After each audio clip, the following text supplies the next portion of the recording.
the people back on Earth, the crew of Apollo 8 has a message that we would like to send to you. In the beginning, God created the heaven and the earth. And the earth was without form and void, and darkness was upon the face of the deep. And the Spirit of God moved upon the face of the waters. And God said, "Let there be light." And there was light. And God saw the light, that it was good. And God divided the light from the darkness. And God called the light day, and the darkness he called night. And the evening and the morning was the first day. In the beginning, the void, the darkness. December 21st, 1968. The shortest day of the year, but in significance, perhaps one of the longest in the flow of history. This is Apollo Saturn Launch Control. We are still go at this time. T-minus 15, 14, 13, 12, 11, 10, 9. We have ignition sequence start. The engines are on. 4, 3, 2, 1, 0. We have commit. We have liftoff. Liftoff at 7:51 a.m. Eastern Standard Time. We have cleared the top. Tower clear, 13 seconds. The United States was undertaking the most distant voyage ever attempted by man. For the first time, 3 Americans rode the Saturn V moon rocket. Apollo 8 Houston, you are go for staging, over. Staging. Our start complete, Sep. Roger, understand, Sep.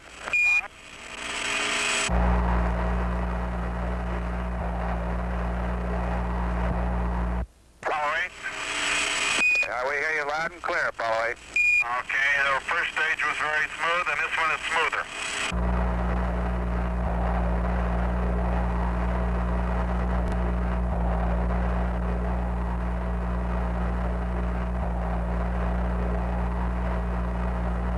Apollo 8 Houston, your trajectory and guidance are go, over. Thank you, Michael. Yeah, you're looking real good, Frank. Frank Borman, Jim Lovell, and Bill Anders were about to leave their cradle Earth and face the infinite frontier. Apollo 8 Houston. Go ahead, Houston. Apollo 8, you are go for TLI, over. Roger, understand. We're go for TLI.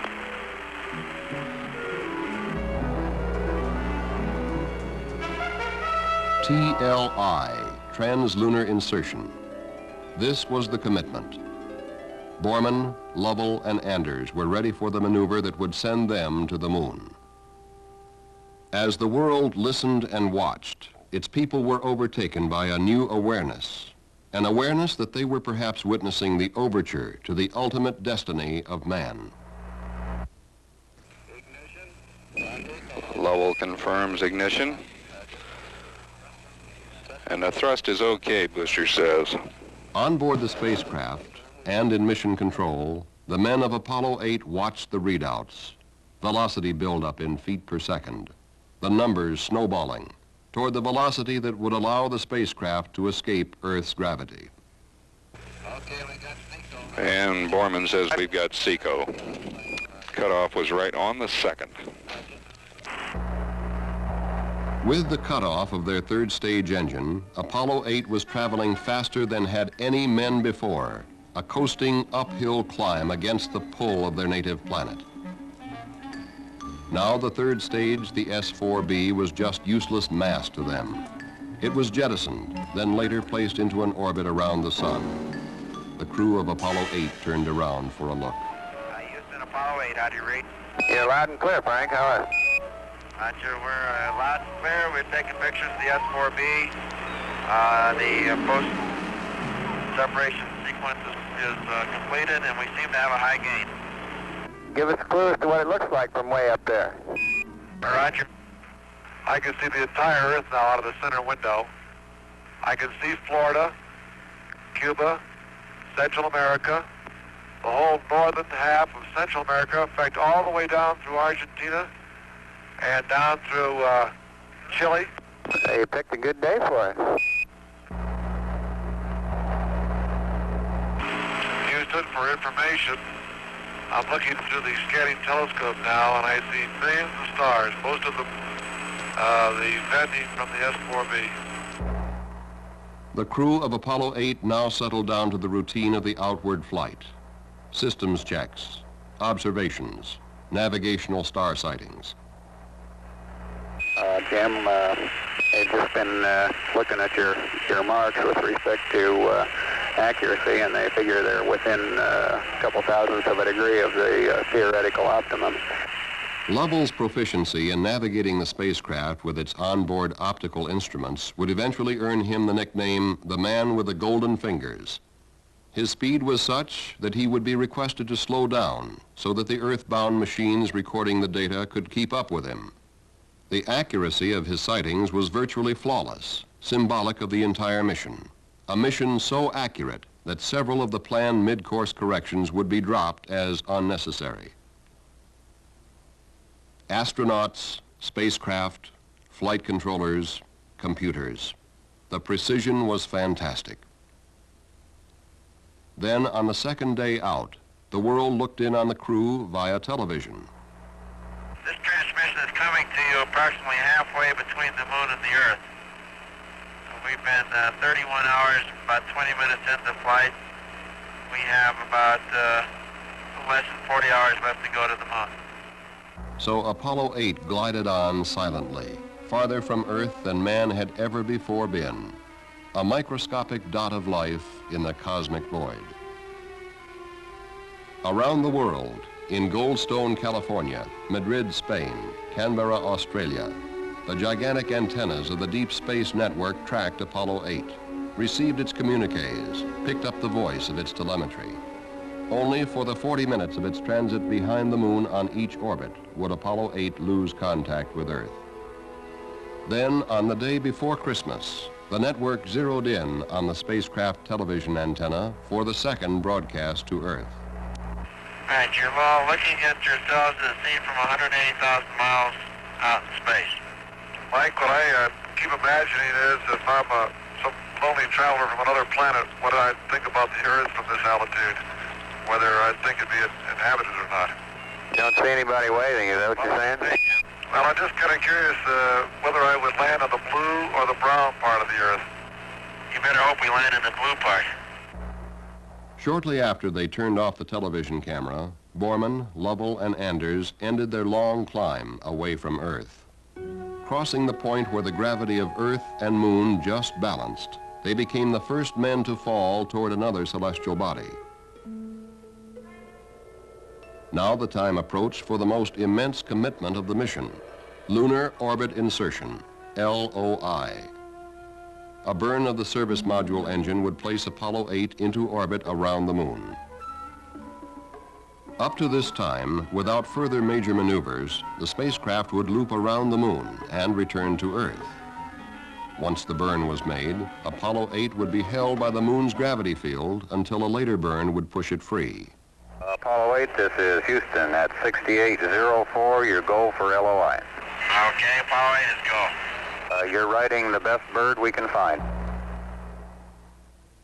Lunar orbit insertion would take place on the backside of the moon.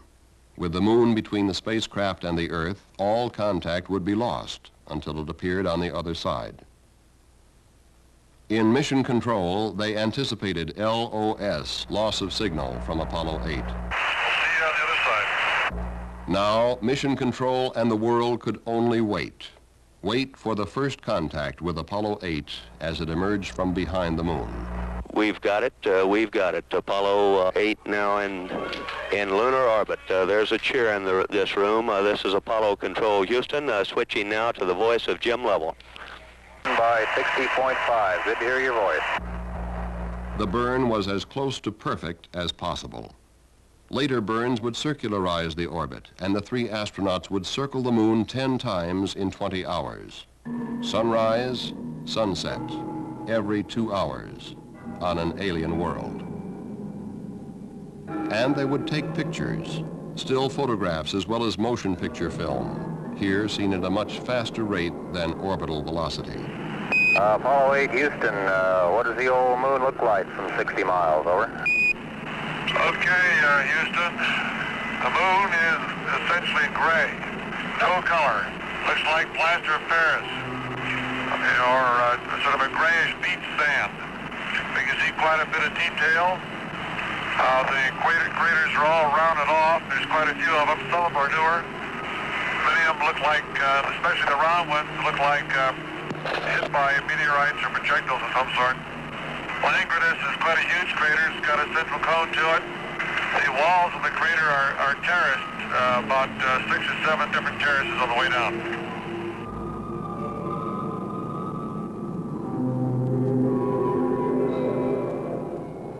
The world saw and heard the first live telecast of the lunar surface.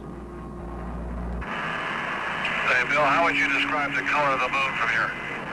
The color of the moon looks a very whitish gray, like dirty beach sand, and with lots of footprints in it. Don't these new craters look like pickaxes striking concrete, leaving a lot of fine haze and dust?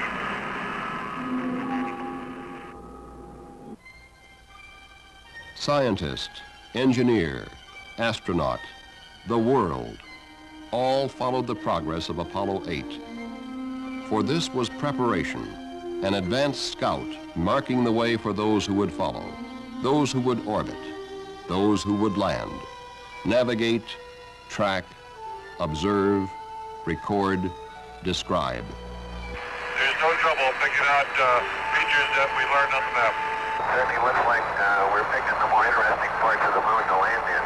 The backside looks like a sand pile my kids have been playing in for a long time. It's all beat up, no definition, just a lot of bumps and holes.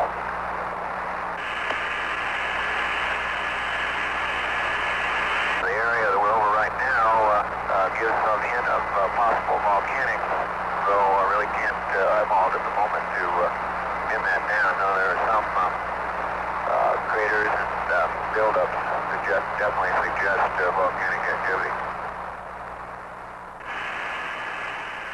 Then a Christmas Eve message the world could not forget. Welcome from the moon, Houston. Thank you. The moon is a different thing to each one of us. I know my own impression is that it's a vast, lonely, forbidding type existence or expanse of nothing. It looks rather like clouds and clouds of pumice stone. Beyond technology, beyond science, Apollo 8 was bringing to the world a new awareness, an expansion of mind and spirit that must forever alter the perspective of humanity, physically and philosophically. And from the crew of Apollo 8, we close with good night, good luck, a Merry Christmas, and God bless all of you on the good earth. There was little time for the crew of Apollo 8 to reflect. The next job was to make sure that the spacecraft was ready for the most critical maneuver of the mission, the firing of the service module engine for TEI, trans-Earth insertion, and the trip home. There was no go, no-go decision on this one. It had to go. All systems are go, Apollo 8. Thank you. For the final time, Apollo 8 passed behind the moon, out of contact with Earth, for this most critical of all the burns. On the ground, men waited. Apollo 8, Houston. Apollo 8, Houston. Apollo 8, Houston. Apollo 8, Houston. Apollo 8, over. Hello, Apollo 8. Loud and clear. Roger. Please be informed there is a Santa Claus. That's affirmative. You're the best ones to know. 3 very tired astronauts were on their way home. And with them rode an army of engineers, scientists, technicians, programmers, flight controllers, all those whose dedicated efforts were Apollo 8. After catching up on their rest, homeward bound, there was more a mood of elation, contrasted with the outbound loneliness. I told Michael you guys are up there, and he said, who's driving? That's a good question. I think Isaac Newton's doing most of the driving right now. We were enjoying the holiday, in the Christian world, Christmas, and we paused for a moment in our celebrations to watch three travelers heading home.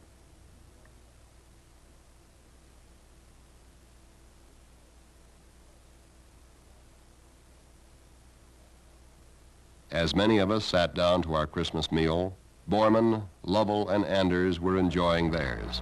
It appears that we did a grave injustice to the food people. Santa Claus brought us a TV dinner each, which is delicious. Turkey and gravy, cranberry sauce, grape punch, outstanding. Hi, Jim. Glad to hear it. You know, we're down here eating cold coffee and bologna sandwiches. As on the way out, there were periods of work. The navigational ability of the spacecraft and crew was proving phenomenal. And periods of rest, a single man on watch. Well, Kim, that just leaves you or I. How about you and I? Anything exciting happen today? Real quiet down here. Everybody's smiling. Everything's pretty calm, like it should be on Christmas. Very good. Yeah, Milt says we're in a period of relaxed vigilance. Very good. We'll relax. You be vigilant.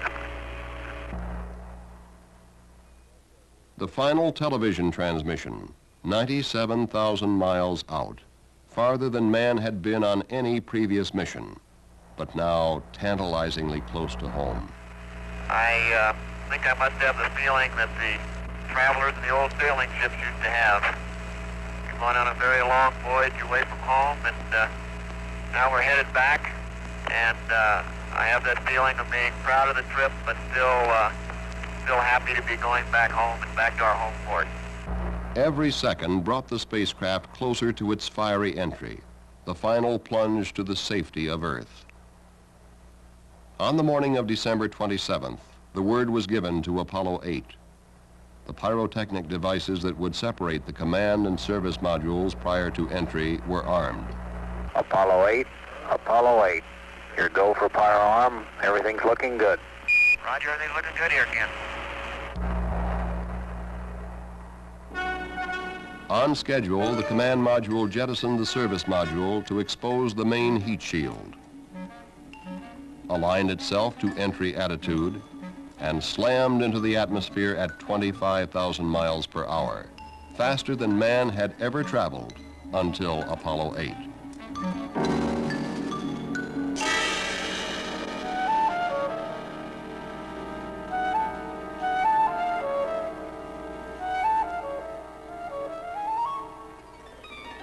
A tracking aircraft took these films of the entry, the spacecraft seen as an incandescent fireball. With the temperature on the heat shield reaching 5,000 degrees, the communications were blacked out. The men in mission control waited once more.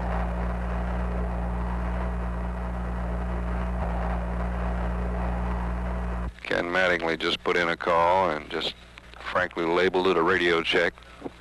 He's gotten no responses yet.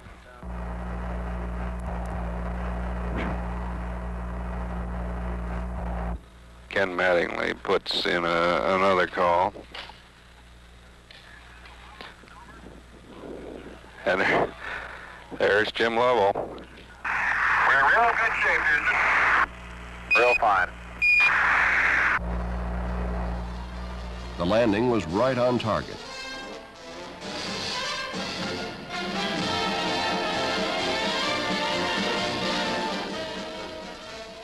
Later, Frank Borman would report passing over the recovery ship as Apollo 8 drifted down toward the sea on its parachutes.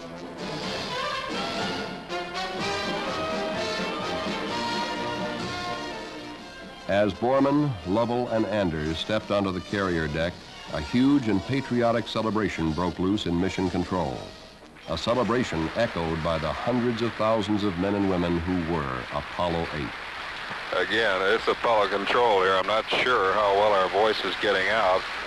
There is a tremendous roar, an undercurrent of roar in the background. And I have never seen the degree of this emotional outpouring in any previous mission, including Alan Shepard's. I've seen rallies in locker rooms after championship games. I've seen happy politicians after elections, but none of them do justice to the spirit pervading this room. But the triumph of Apollo 8 was beyond the bounds of nationalism. It was a fruition of the ages of humanity. The first Chinese setting off a gunpowder rocket, the Englishman, Newton, the German, Kepler, the Russian, Tsiolkovsky, the American, Goddard. For one moment in history, the nations of Earth were united in the eternity of deep space. In Havana, in Washington, in London, in Moscow, in Tokyo. All of mankind joined 3 Americans, orbiting 60 miles above a stark, lifeless world. In the beginning, God created the heaven and the earth. And the earth was without form and void, and darkness was upon the face of the deep. And the Spirit of God moved upon the face of the waters. And God said, "Let there be light." And there was light. And God saw the light, that it was good. And God divided the light from the darkness. The vast loneliness up here on the moon is awe-inspiring, and it makes you realize just what you have back there on Earth. The Earth from here is a grand oasis in the big vastness of space. Give us, O God, the vision which can see thy love in the world in spite of human failure. Give us the faith to trust the goodness in spite of our ignorance and weakness. Give us the knowledge that we may continue to pray with understanding hearts. And show us what each one of us can do to set forward the coming of the day of universal peace. Amen.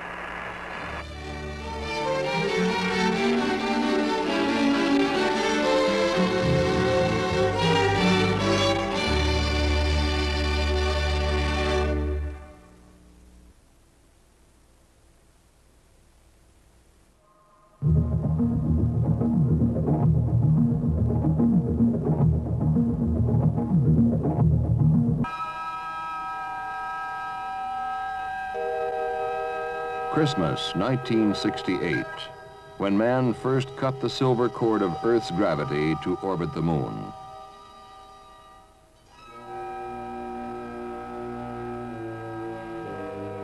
Saturn V had provided the power to take him there. The command and service modules had sustained him. But man cannot begin his mastery of the moon until he can land on its inhospitable surface and take off again.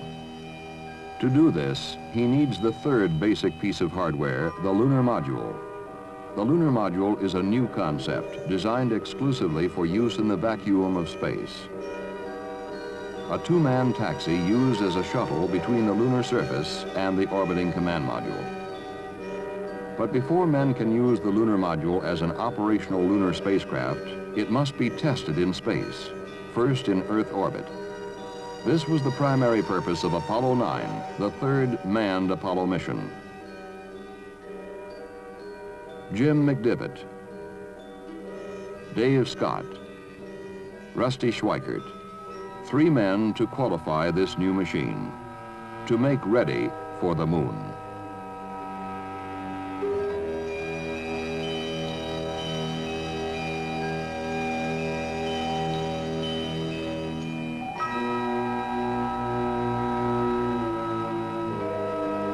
This was the most complex system ever sent into space. First, the Saturn V, 7.5 million pounds of thrust from its first stage alone, over 3 million working parts. Then the lunar module, well over 1 million parts. And the command and service modules, over 2 million parts. 35 seconds in counting. March 3rd, 1969, the countdown for the launch of Apollo 9 was underway. Each Aspect piece still go checked at out this time before with the launch. computer monitors. 20 seconds. Guidance release 15, 14, 13, 12, 11, 10, 9.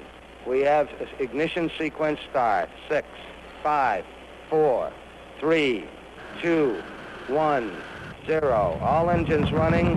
Commit. Liftoff. We have liftoff at 11 a.m. Eastern Standard Time.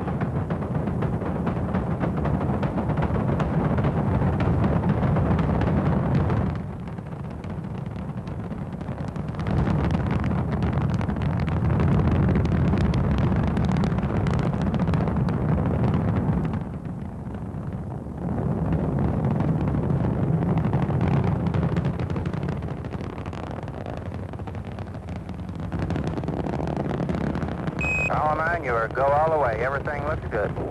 Roger. And Apollo 9, it's 5 minutes. Everybody's happy as a clam here. Looking good. So are we. Very good. Once in orbit, the crew turned the command module around preparatory to the docking with the lunar module, which was still attached to the S-4B, the third stage of their launch vehicle. And this is Houston. Roger, it's out there, and we're turned around and proceeding with the station keeping it docking. Oh, tremendous, Apollo 9. Thank you.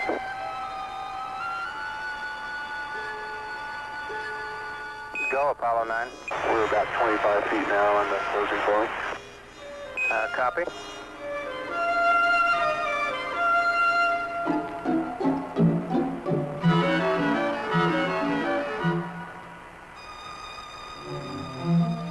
right, Houston, we're hard docked.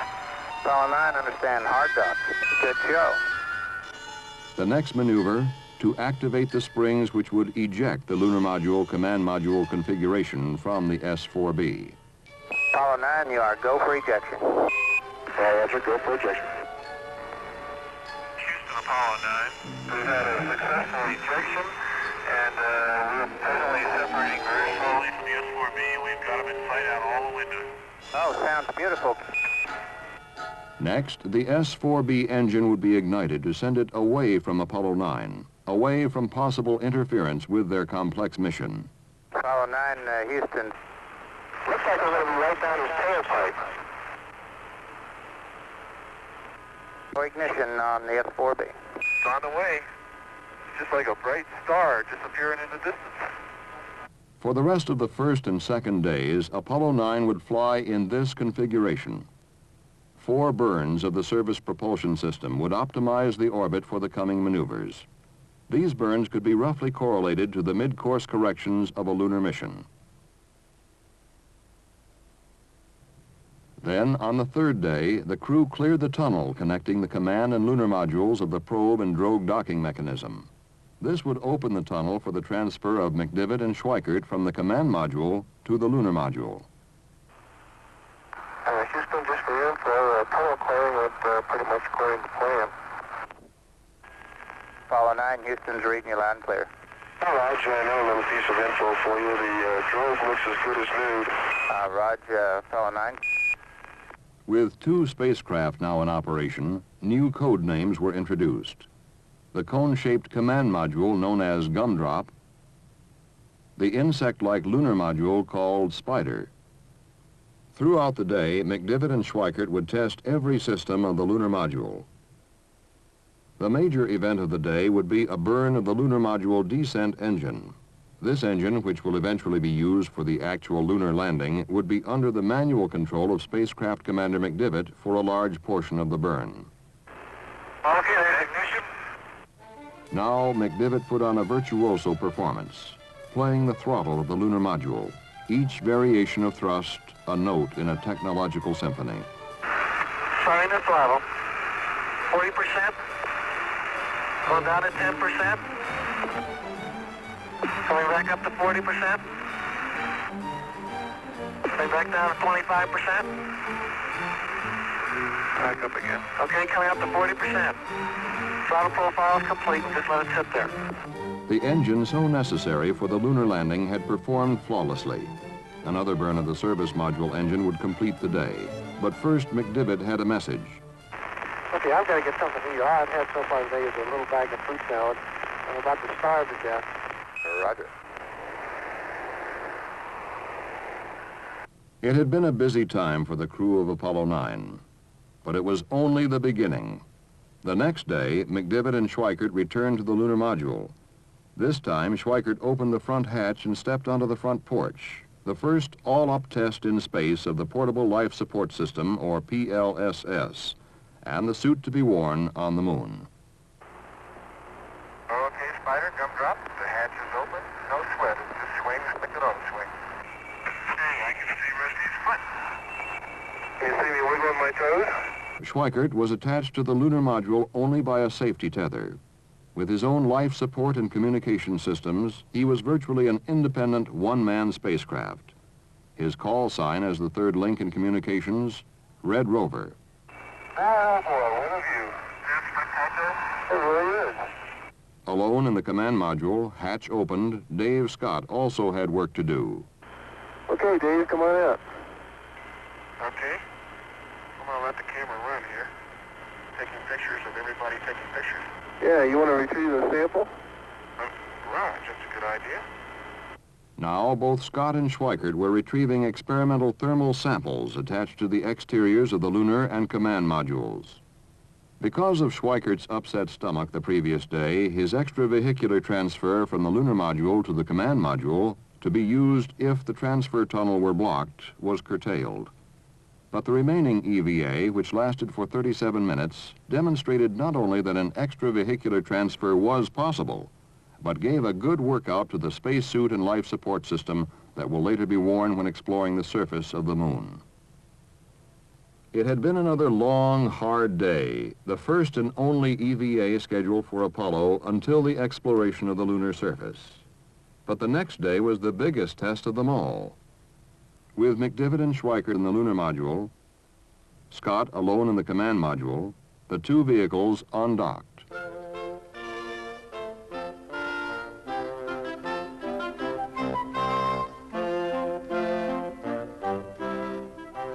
Looking more an abstraction than a machine, the lunar module danced an inverted pirouette before its lone partner in space.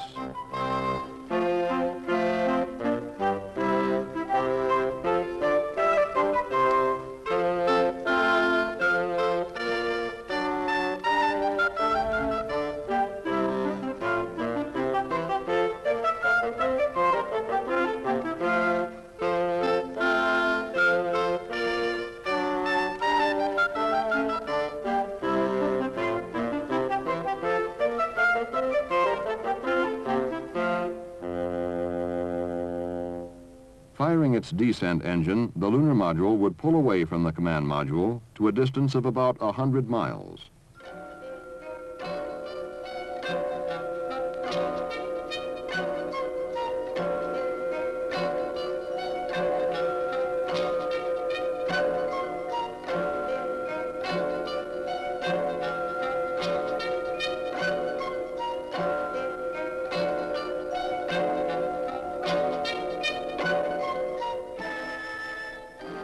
Now, with the support of Mission Control, McDivitt and Schweikert would locate Scott alone in the command module and perform the critical rendezvous maneuvers, each burn representing a firing that would one day take men from the surface of the moon to the spacecraft, which would take them home again.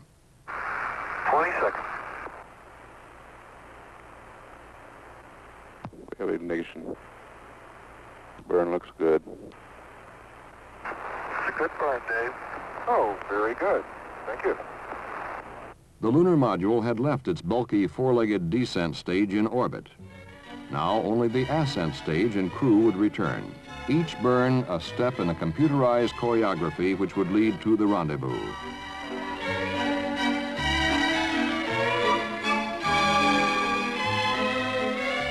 I see you out there coming into sunlight. Great. You're the biggest blast falling into the sky I've ever seen. Okay, we're 5 feet per second, about 610 feet. Okay. But you're upside down again. Hey, I was just thinking, one of us isn't right side up.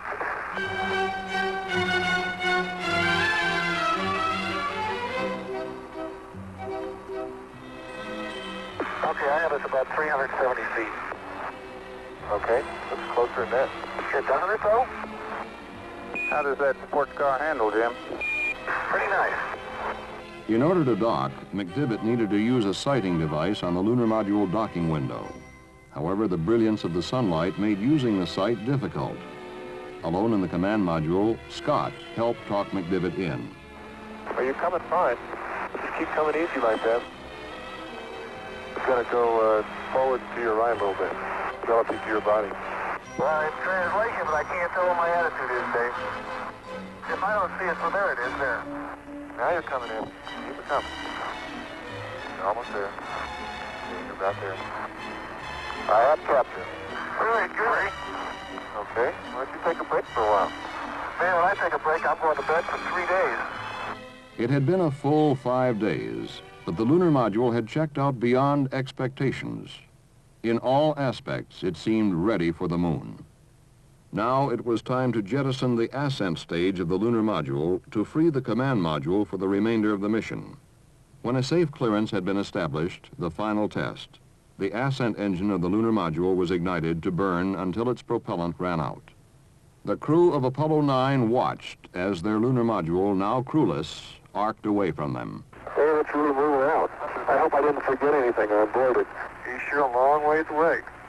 For the last 5 days, the flight of Apollo 9 settled into a routine of picture-taking and observations, with an occasional burn to refine the orbit.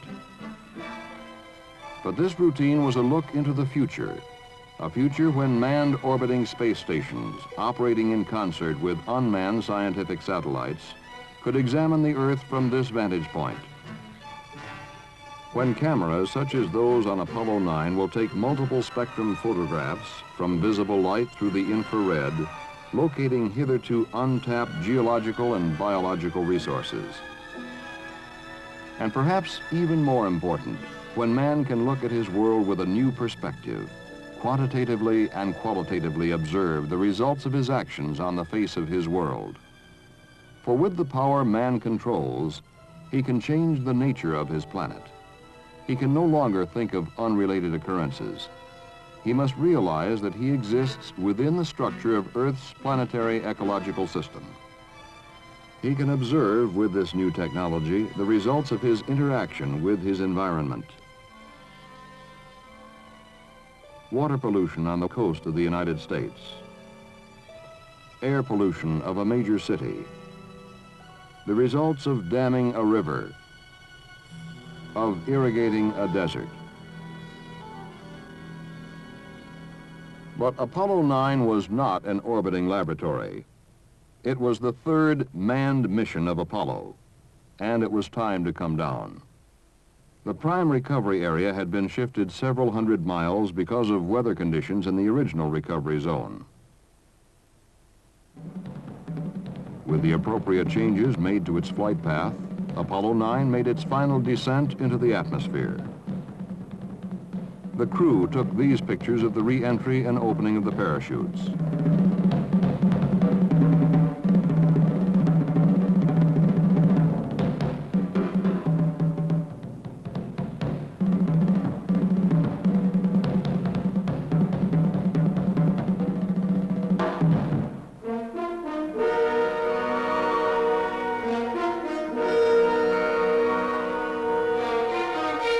The 10-day mission of Apollo 9 had met all its major goals.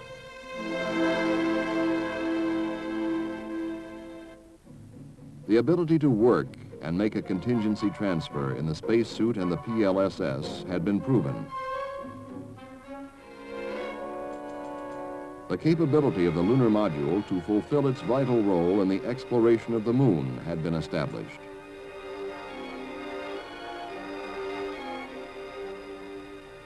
The flight of Apollo 9 showed that we are indeed ready for the next step in meeting what may be the most significant challenge of our time, the conquest of the moon.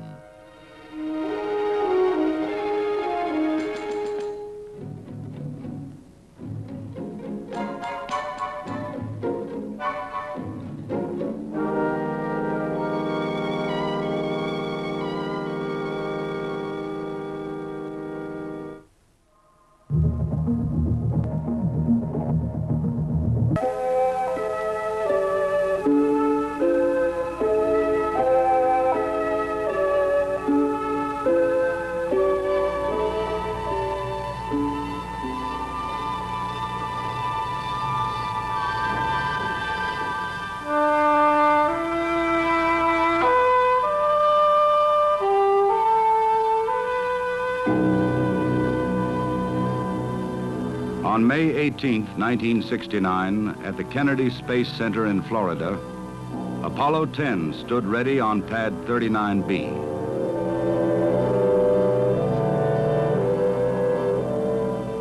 It was the work of 400,000 people and would carry 3 of them to the moon, 2 of them within 9 miles of its surface, the closest man had ever been.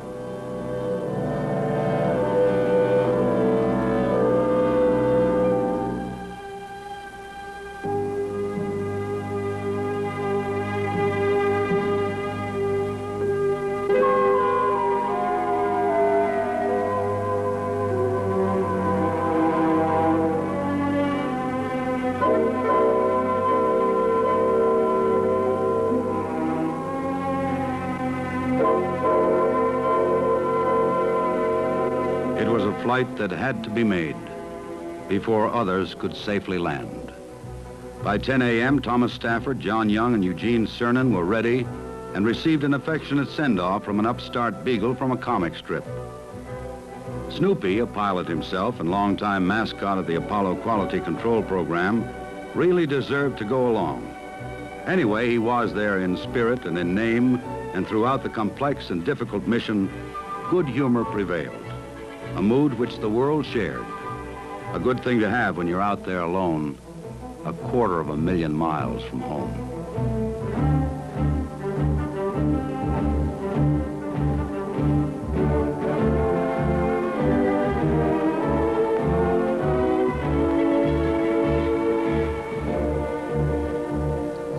Seconds and counting. Guidance internal. 15, 14, 13, 12, 11, 10, 9. We have ignition sequence start. Engines on.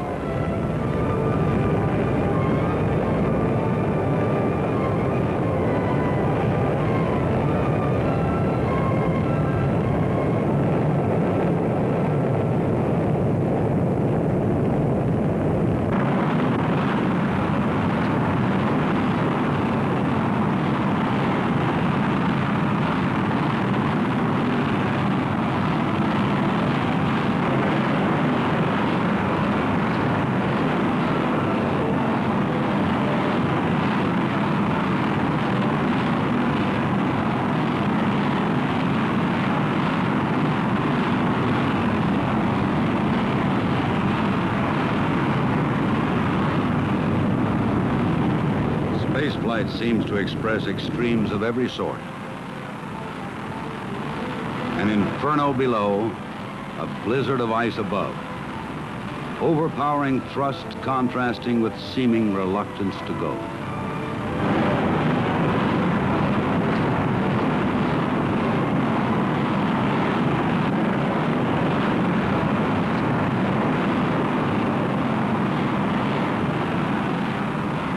Seconds and 280 tons of fuel later, the rocket cleared the pad.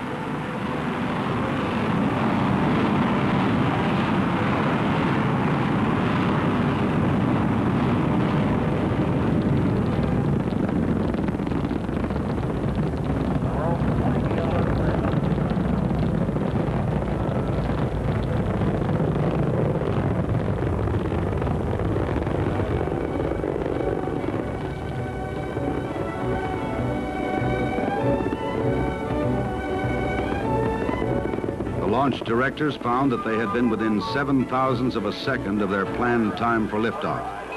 It was going well. 1 minute, right on time, right on target. 12 miles high. In Houston, the flight controllers breezed through Earth orbit and injection towards the moon with deceptive ease and calm. The 3 astronauts had been very active in getting color TV put aboard and were determined to share their experience in space. Hey, we got the color now. Okay, I'll try adjusting for you. Yes, sir. It's looking great. No sweat. We got it right in the center of the screen, Gene. It looks like the sun's really bright on it. Tremendous. In the first transmission, they brought virtually the entire world into their cabin to witness their first critical maneuvers, separation and docking with the lunar module. Roger. Ken, it's looking real stable to us. We show you closing finally.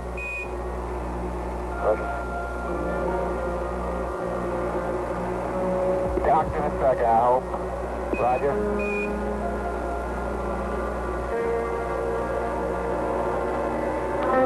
Map, and we're there. Got 2 crates. Roger. You saw the docket, Charlie. Didn't get any master alarm. Everything looks snug. Apollo 10 had a rugged flight plan. It combined the features of the 9 flights before it and was a full dress rehearsal for the infinitely complicated lunar landing to follow. Fortunately, between the Earth and the Moon, there's a long coast with some time to unwind after liftoff and subsequent maneuvers.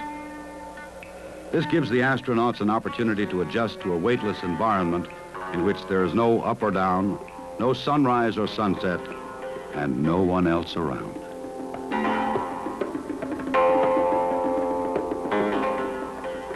In the second color telecast, the 3 astronauts introduced their 2 stowaways, Snoopy and his pal Charlie Brown. Good grief, Charlie Brown. Now you're going to bring on that whizzer here. Okay, we got Snoopy now.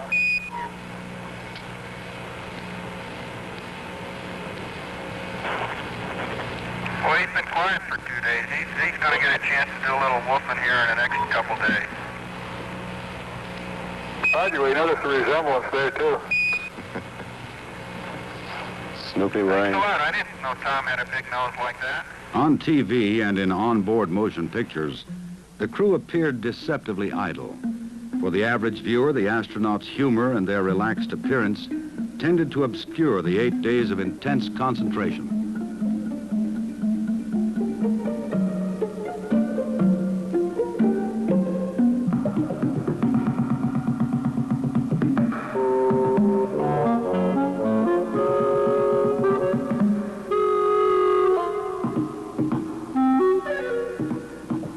On they sailed. By Tuesday morning, May 20th, they were 150,000 miles from home and would soon be feeling the pull of the moon's gravity. At that point, their speed would increase from a low of 2,500 miles per hour.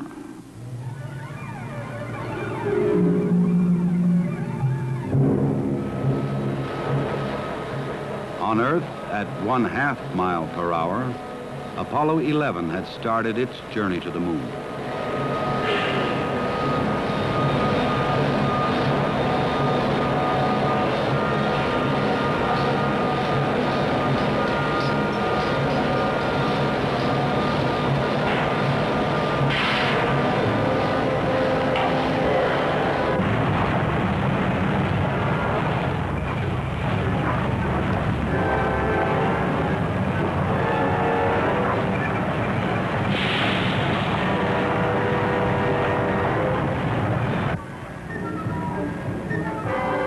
In test facilities and simulation chambers, the crew of Apollo 11 continued the exacting and intense training which had already filled their lives for so many months. Edwin Aldrin, lunar module pilot. Neil Armstrong, spacecraft commander, the one slated to be the first man to set foot on the moon.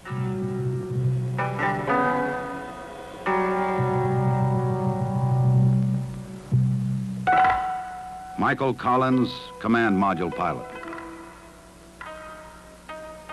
The training goes on, suit tests and previews of their hardware.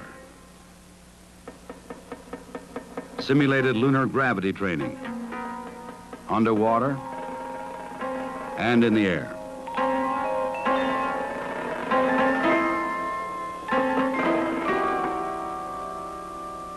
The role of lunar landing might have fallen to any of the astronaut crews.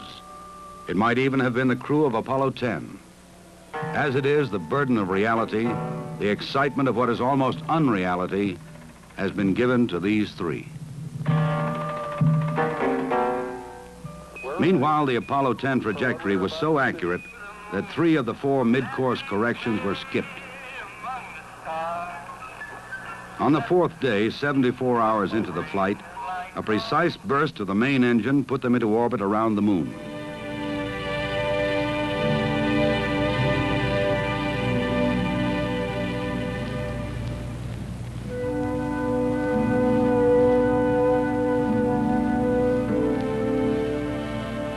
Then another burst, using only a few ounces of fuel, fired at just the right instant for a precise length of time, made their orbit nearly circular at 69 miles, and they prepared for descent in the lunar module.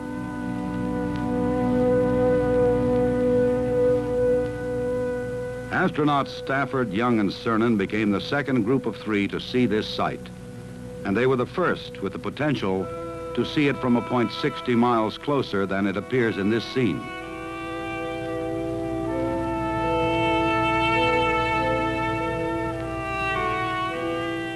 It was a prime objective of Apollo 10 to duplicate the Apollo 11 flight plan in every way: the timing, spacecraft performance, the performance of men and equipment on Earth. The only minor difference would come now. This is their lunar track as it was displayed in the control room at Houston. And this is the view they had from the command module, looking past the thrusters of the lunar module.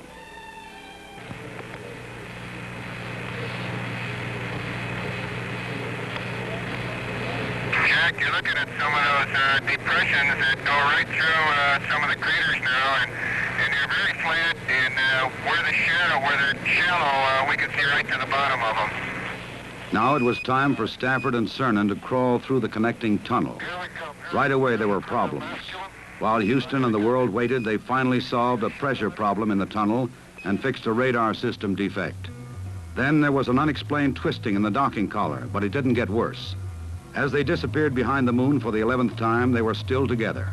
When they next appeared, they were 50 feet apart, flying formation. John Young radioed his companions below. "You'll never know how big this thing gets when there ain't nobody in here but one guy." And they answered, "You'll never know how small it looks when you're as far as we are." Here in the lunar environment, as Apollo 9 had done in Earth's environment, the crew was able to check out the lunar module's landing radar, navigation, and guidance systems.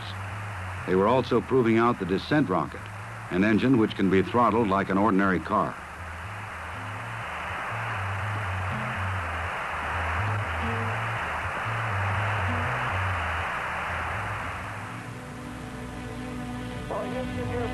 The reflection in the window comes from the astronaut's sleeves as he took the pictures.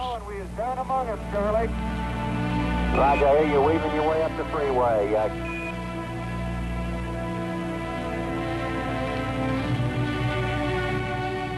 The waterless sea of tranquility was their target, and the descent orbit swept them in lower and lower for the first pass over landing site number 2.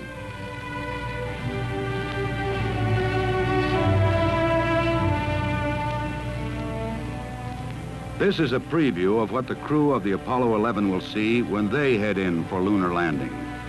Apollo 10 made the same run at the same angle under the same lighting conditions. Only shortly after splashdown, this film was being used by the 11 crew in the lunar landing simulators in Houston. That's a characteristic of all photography in space. The pictures one sees in print and on television are actually there as a bonus, for the primary purpose is most often scientific, and there are dozens of experts in many fields impatient for prints the moment a spacecraft returns to Earth. In the science of geology, there is disagreement over the formation of the moon's surface.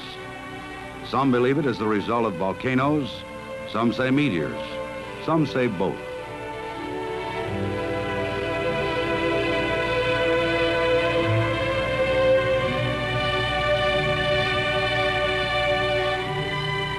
In this scene, the altitude is 9 miles, not much more than that of a commercial jet. But the clarity of detail is far greater, since there are no clouds or haze and no gases acting as distorting filters.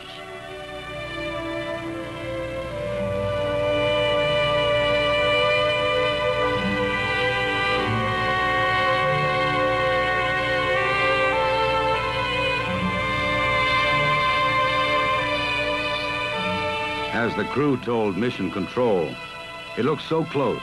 All you have to do is to put your tail wheels down and you're there. They were close all right, within 50,000 feet. a level at which the command module could still have come down and rescue them if necessary. One more burn of the descent engine, and they would indeed have been right down among it. Sample is sample number 12. Here on a mock lunar surface in a hangar at Houston, the Apollo 11 landing crew is practicing with equipment and drilling in procedures for that fast approaching day.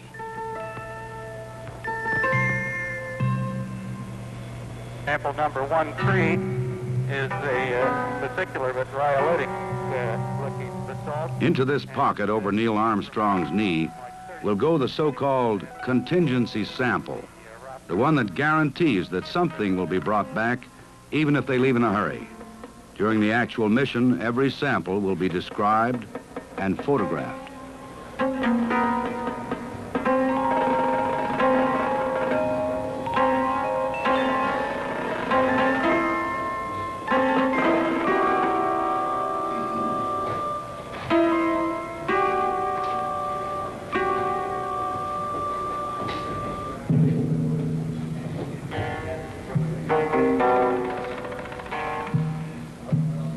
The crinkly material on the outside of the lunar module is for protection against extremes in temperature.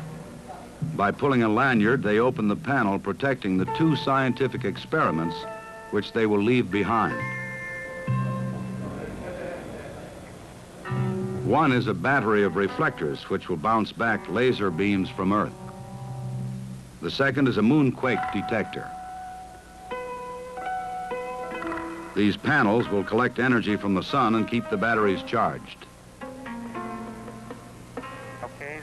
Next, they will take bulk samples of the lunar soil.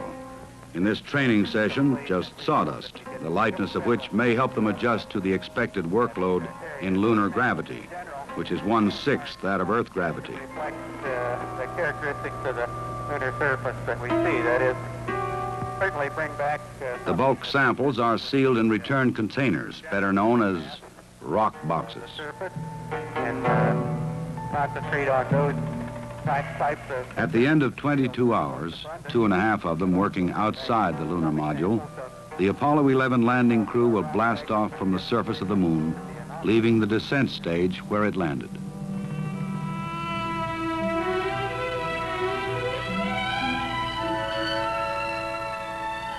Apollo 10, however, now sweeping into the second pass over the prime landing site, slightly lower still, had only to separate from the descent stage and move up to rendezvous with the command ship. It did not start well. The backup guidance system apparently did not function properly. The spacecraft took a sudden and unexpected 180-degree turn. The astronauts took over manual control and stabilized the lunar module in 8 seconds.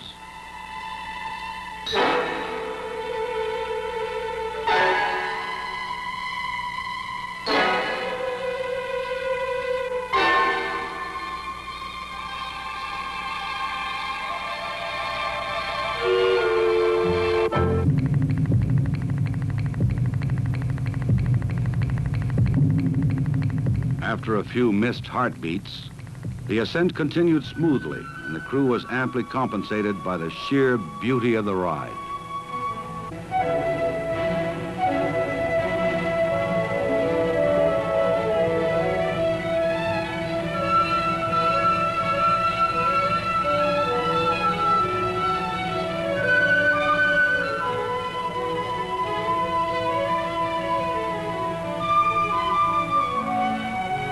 During the maneuvers that followed, the crew proved out the LEM's rendezvous radar at its maximum range, 350 miles.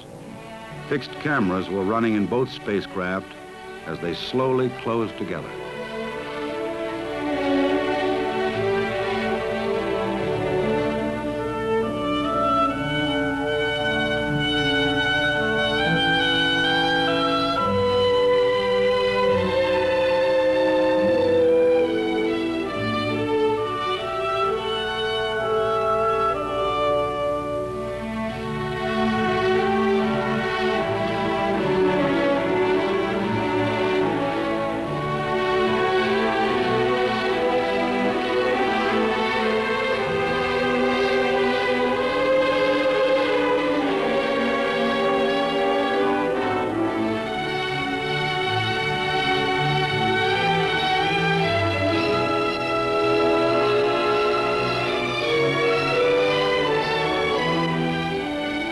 After docking, the ascent stage of the lunar module was released.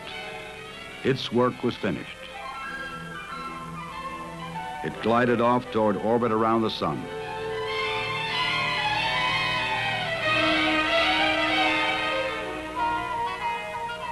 Even farther below, they could see the descent stage continuing to circle the moon.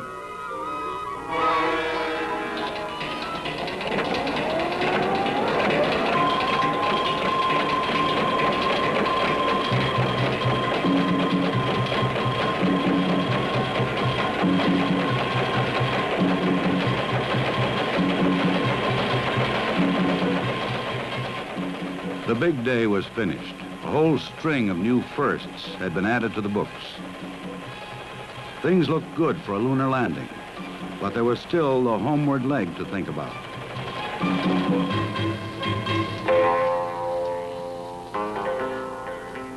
During the 2-day coast to Earth, there was time to reflect on some of the small achievements, along with the big ones. For example, life on board was enormously improved over other Apollo flights. The food was better. The schedule permitted them to take their meals and rest periods all at the same time. They used to be staggered, as had sleep periods. And most important to the crew, there were no instances of motion sickness or colds or intestinal disease. One reason for this might have been the special exercises planned before the flight. Head movements to avoid nausea, tumbling to help adjust to weightlessness.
Altogether, the crowded space seemed very comfortable, and spirits were right up to the level at which the flight began.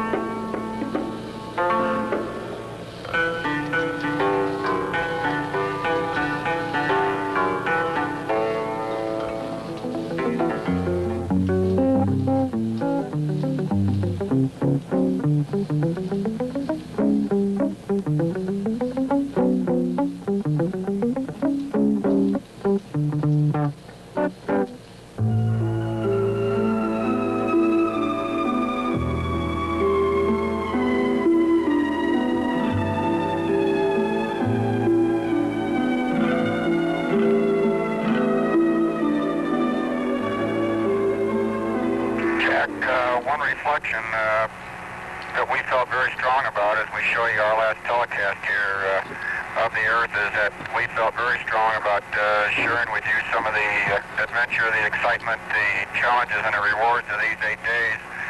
And through this endeavor, we hope that we've made you and millions of people of the world more of a part of the history that's being made in our day and age. And so from the 5 of us, Gene Cernan, John Young, Tom Stafford, Snoopy, and Charlie Brown, we'd just like to say goodbye. And we'll see you back on the water in the South Pacific. In fact, we should land about 300 miles east of Samoa in approximately 5 hours.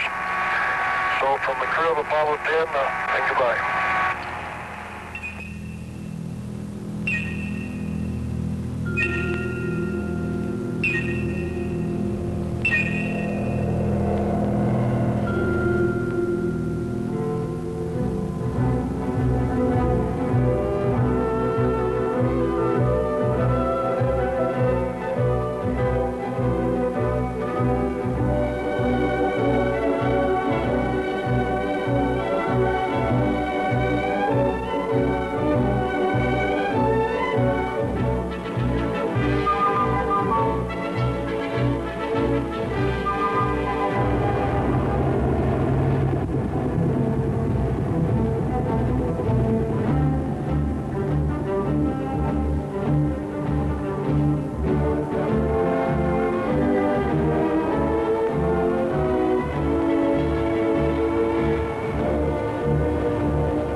Because of Stafford, Young, and Cernan, because of Apollo 10, Apollo 11 stands on 39A, and the countdown is proceeding.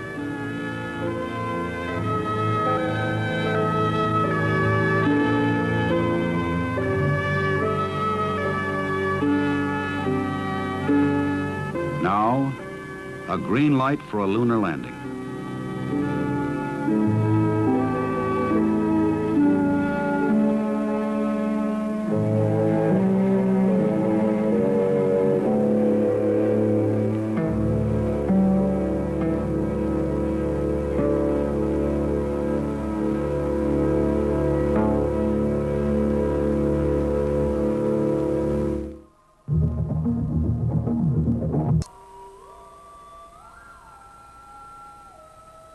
July 1969, Cape Kennedy, Florida, the night before the great day.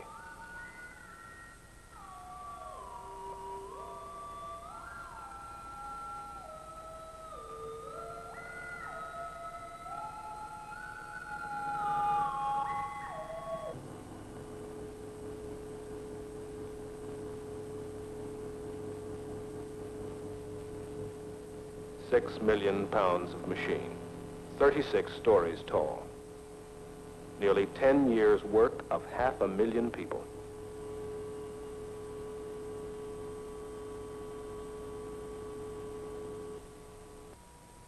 While the night of celebration was ending, the day began for the astronauts.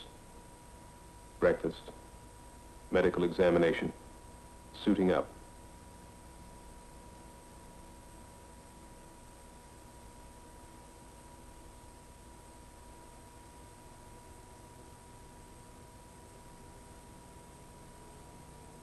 Neil Armstrong, Commander Apollo 11.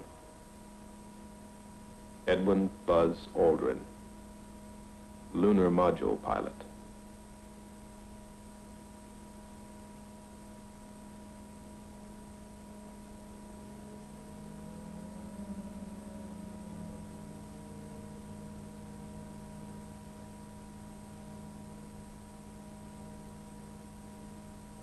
Michael Collins, Command Module Pilot.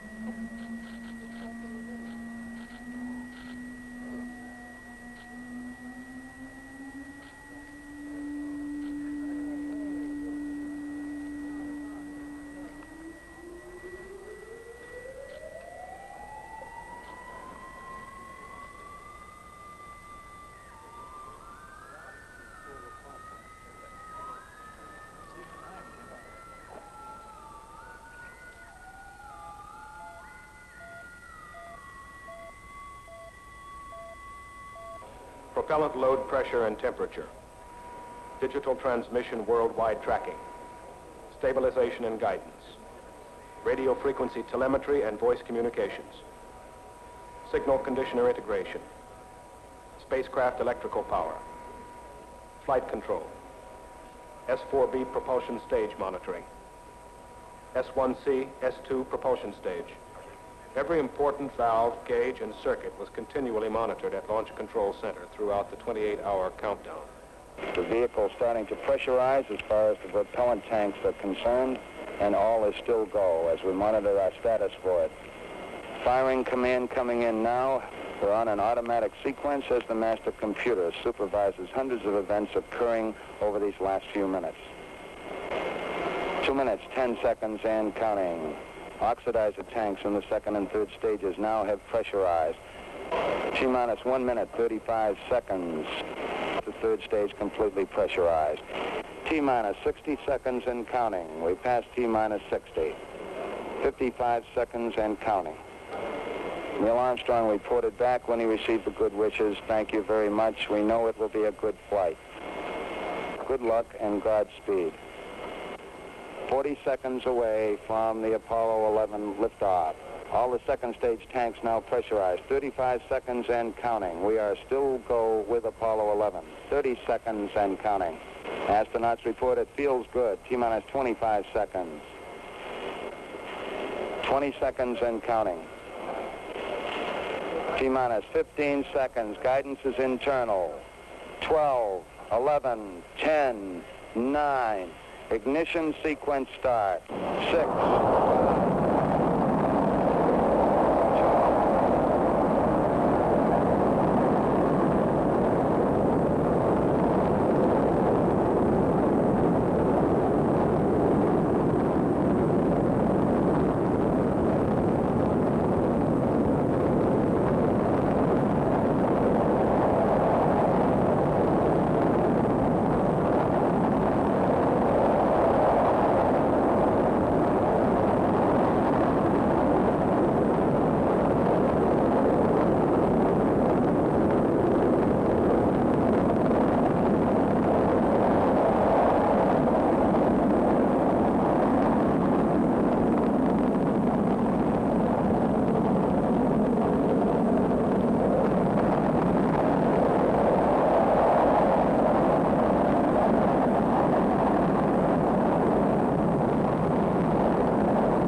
location. 11 Houston, thrust is go. All engines, you're looking good. Hi, Roger. You're loud and clear. 2 minutes, 41 seconds. Time to throw Apollo 40 miles up into the sky, and then an empty shell to fall back into the sea.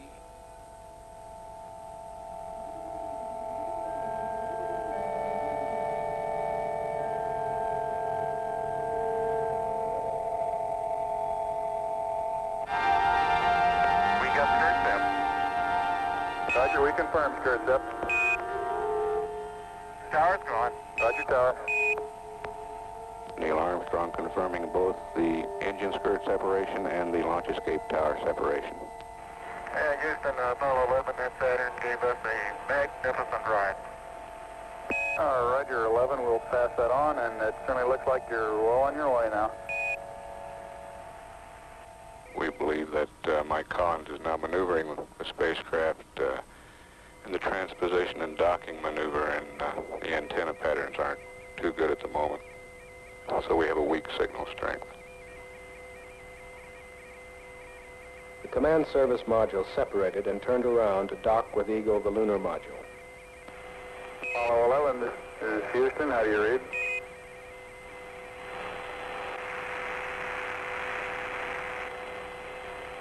Apollo 11, this is Houston. Radio check, over. Roger, we're copying you about 5 by 2. Very weak. Can you give us a status report, please?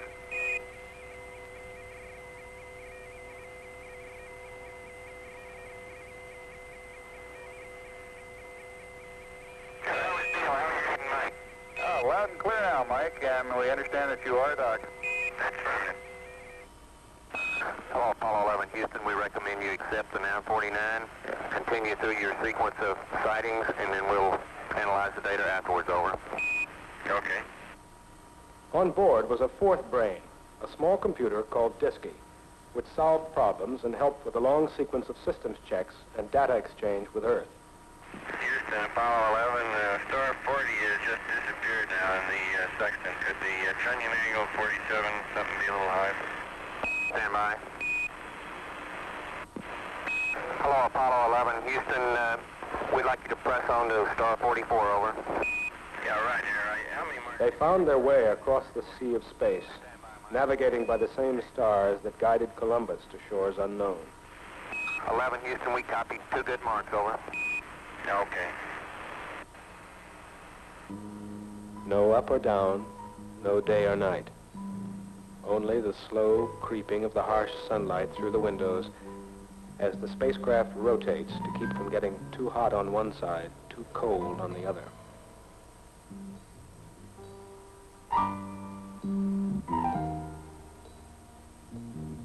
They carried with them the biological day of the Earthling. 3 meals, a snack or 2, 8 hours of sleep. Time to work, time to relax, time to reflect. 3 days, falling upward to the moon. Look down, look down. That fragile bubble of life afloat on a sea of nothing. Spaceship Earth.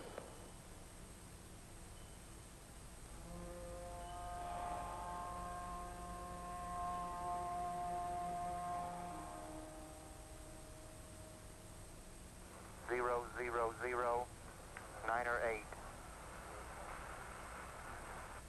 Plus, correction, 00572.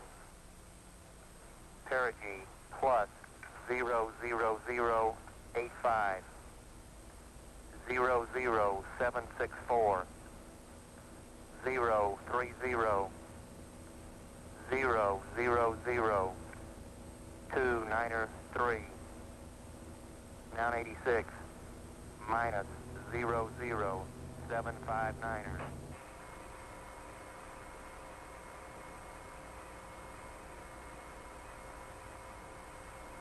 Eagle, Houston, we see you on the steerable. Over. Roger, Eagle, done got. Roger, how does it look? The Eagle has wings. Roger. The Eagle has wings. On its own now, but with Columbia near at hand, it coasted around to the backside of the moon, and there, while out of direct communication with the Earth, it fired its engine to slow its descent to a touchdown on the near side of the moon. Collins in Columbia continued in orbit, awaiting their return.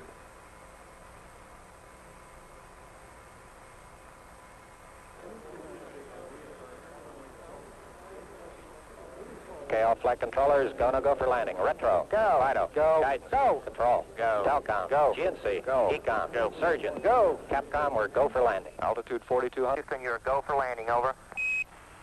Roger, understand. Go for landing. 3,000 feet. You're looking great. How you doing, Control? We look good here, Fido. How about you, Telcom? Go. Guidance, you happy? Go. Fido. Go. 2,000 feet. 2,000 feet. Into the ag. 47 degrees. Roger. 47 degrees. Still looking very good. Your go. Copy. Alarm. 1201. 1201. Roger, 1201 alarm. 1201 alarm. Same type, we're go, flight. Okay, we're go. We're go. Same type, we're go. Altitude 1,600. Eagle looking great. Roger, 1202, we copy it. 35 degrees. 750. Coming down to 23. 540 feet and at 15. 10 and 50 feet down at 4. Altitude, velocity, light. 3.5 down, 220 feet. 5 and forward, coming down nicely, 200 feet. 4.5 down, 5.5 down. 100 feet, 3.5 down, 9 forward. Okay, 75 feet. Car's looking good, down a half. 6 forward. 60 seconds. Lights on, forward, forward, 40 feet down, 2.5, picking up some dust. Straight shadow, 4 forward, drifting to the right a little. 30 seconds. Forward, just. Contact light. Okay, engine stop. We copy you down, Eagle. Houston, Tranquility Base here. The Eagle has landed.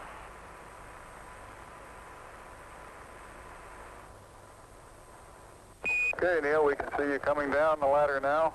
Neil, we can see you coming. Okay, I just checked, getting back up to that first step. That isn't collapsed too far, but it's adequate to get back up. Roger, we copy. It's a pretty good little jump. I'm at the foot of the ladder. The LEM footbeds are only depressed in the surface about 1 or 2 inches, although the surface appears to be very, very fine-grained as you get close to it. It's almost like a powder. Ground mass is very fine. I'm going to step off the LEM. That's one small step for man, one giant leap for mankind. Oh, that looks beautiful from here, Neil. It has a stark beauty all its own. It's like much of the high desert of the United States. It's different, but it's very pretty out here.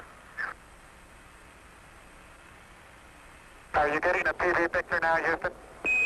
Neil, yes, we are getting a TV picture. You're in our field of view now. Okay, ready for me to come out? All set. Okay, I'm on the top step. It's a very simple matter to hop down from one step to the next. You've got 3 more steps and then a long one. Okay, I'm going to leave that 1 foot up there and both hands down to about the 4th rung up. There you go. Okay, now I think I'll do the same. A little more. About another inch. There, you got it? That's a good step. Beautiful. view. Isn't that something? Magnificent sight out here. Magnificent desolation. Tyler is very, very fine powder, isn't it? Isn't it fine? And Neil, didn't I say we might see some purple rocks? Find the purple rocks? Yep. Very small, sparkly fragments. Buzz is erecting the solar wind experiment now. Every precious minute of their 2.5 hours on the surface was programmed. Rock and soil samples were to be collected, photographs taken, experiments set up to catch unfiltered particles from the sun, to record moonquakes, to measure precisely by laser beam reflection the exact distance between moon and Earth. Columbia, Columbia, this is Houston, AOS, over. Houston, Columbia on the high gate, over. Roger, the EVA is progressing beautifully. They're setting up the flag now. I guess you're about the only person around that doesn't have TV coverage of the scene. That's all right, I don't mind a bit. They've got the flag up now, and you can see the stars and stripes.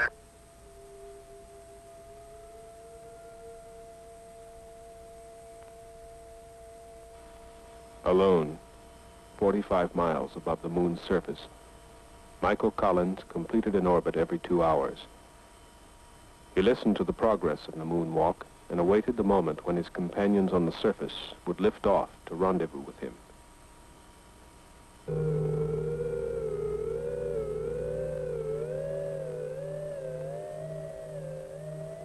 Within this strange ship, 2 astronauts and a treasure. Triple-sealed vacuum boxes of rocks and soil from the surface of the moon.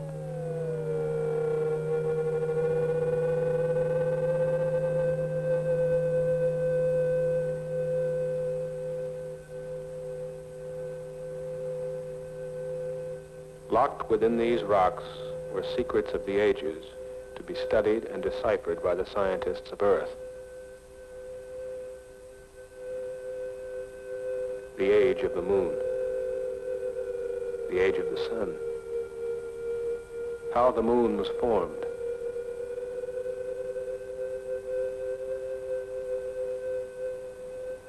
how life began. Was there ever life on the moon?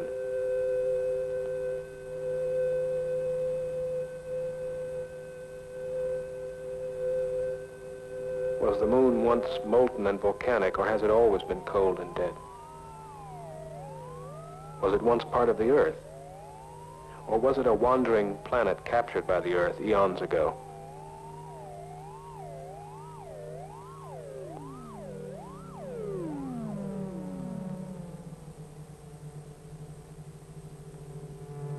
How hot was the sun 3 billion years ago?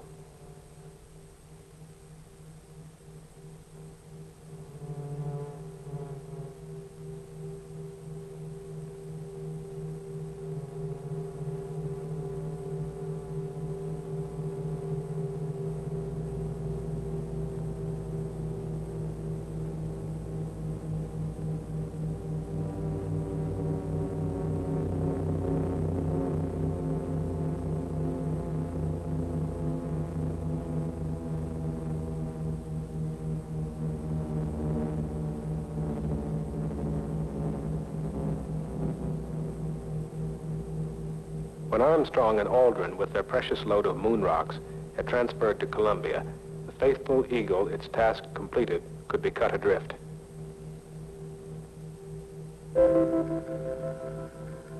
Columbia fired out of lunar orbit to begin its 3-day fall back to Earth, where the recovery fleet was waiting for its splashdown in the Pacific.